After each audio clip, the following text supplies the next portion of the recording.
ঝুমকা ছিলেন ঢালিউডের এক সময়ের আলোচিত নায়িকা। তিনি মূলত 2000 সালের দিকে কিছু সিনেমায় অভিনয় করেন, যেমন সাবধান সন্ত্রাসী 2004, ধান্দা 2005। সেই সময় ঢালিউডের কাটপিস ও অশ্লীলতার অভিযোগে যেসব নায়িকা আলোচনায় ছিলেন, ঝুমকাও তাদের একজন হিসেবে পরিচিতি পান। হঠাৎ করেই তিনি চলচ্চিত্র থেকে হারিয়ে যান। 90 দশকের শেষ দিকে বাংলাদেশের সিনেমা জগতে এক অদ্ভুত পরিবর্তন আসতে শুরু করে।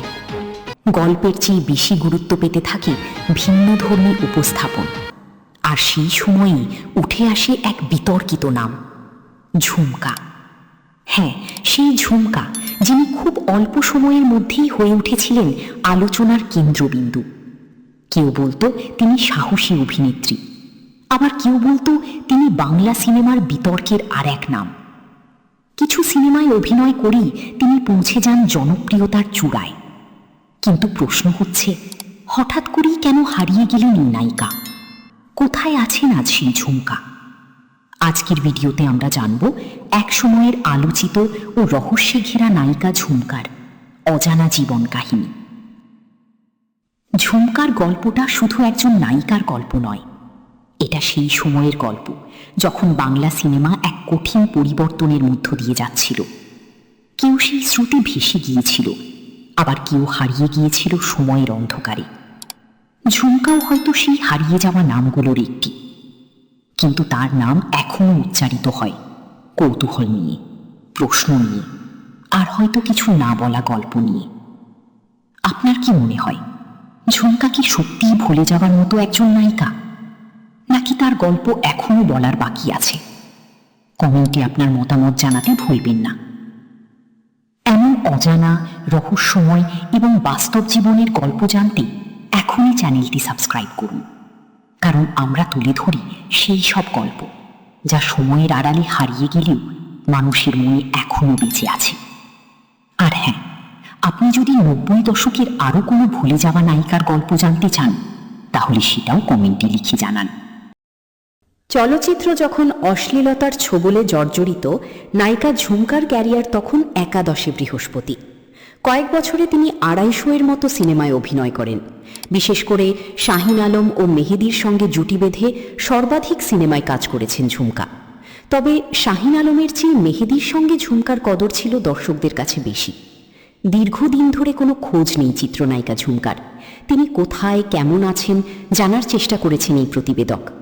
ঝুমকার এক ঘনিষ্ঠ বন্ধুর, চলচ্চিত্র অভিনেতা, নাম প্রকাশে অনিচ্ছুক, মাধ্যমে জানা যায় ঝুমকা বাংলাদেশে সর্বশেষ দাবাং ছবিতে অভিনয় করেন। ওই ছবি মুক্তির আগে 2013 সালে তিনি আমেরিকা চলে যান। বর্তমানে তিনি সেখানেই রয়েছেন। সেখানে তার স্বামী দেলোয়ার সাইদের সঙ্গে থাকেন।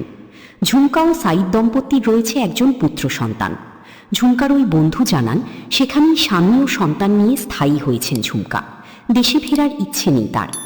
ঝুমকার স্বামী সেখানে একটি ফুয়েল কোম্পানিতে চাকরি করেন। সন্তান লালন পালনের পাশাপাশি ঝুমকা পার্ট টাইম একটি সুপার শপে চাকরি করেন। স্বামীকে নিয়ে ঝুমকা খুবই সুখে আছেন বলে জানান নাম প্রকাশে অনিচ্ছুক ওই বন্ধু। বন্ধুটি আরও জানান, প্রায় 10 বছর আগে ঝুমকার সঙ্গে দেলোয়ার সাইদের বিয়ে হয়। এই দম্পতির প্রথম যমজ সন্তান জন্ম নিলেও তখন মারা যায়। তখন স্বামীকে নিয়ে ঝুমকা থাকতেন রাজধানীর উত্তরায়। চলচ্চিত্রে অভিনয় কম করলেও স্টেজ শো করতেন ঝুমকা। দ্বিতীয় বিয়ের আগে চিত্রনায়ক মেহেদীর সঙ্গেও গোপনে বিয়ে করেছিলেন ঝুমকা, কিন্তু তাদের ওই সংসার টেকেনি। তবে অতীতের তিক্ততা ভুলে ঝুমকা এখন তার স্বামী, সন্তান ও সংসার, এই 3 শয়ে মনোযোগী। এদিকে নোয়াখালীর মেয়ে ঝুমকার সাম্প্রতিক কিছু স্থিরচিত্র দেখে বোঝা গেছে এক সময়ের আবেদনময়ী এই নায়িকা এখন পরিণত গৃহিণী। আগের মতো চাকচিক্য নেই তার মধ্যে, বেশ মুটিয়েও গেছেন। ক্যারিয়ারে বেশিরভাগ অশ্লীল ছবিতে অভিনয় করলেও ঝুমকা প্রথম কাজ করেন রাজীবের সঙ্গে জননেতা ছবিতে। এরপর সময়ের স্রোতে গা ভাসিয়ে ঝুমকা হয়ে উঠেছিলেন অশ্লীল সময়ের শীর্ষ নায়িকাদের একজন। ঝুমকার ওই বন্ধু জানান, সে আর আগের ঝুমকা হয়ে বাঁচতে চায় না।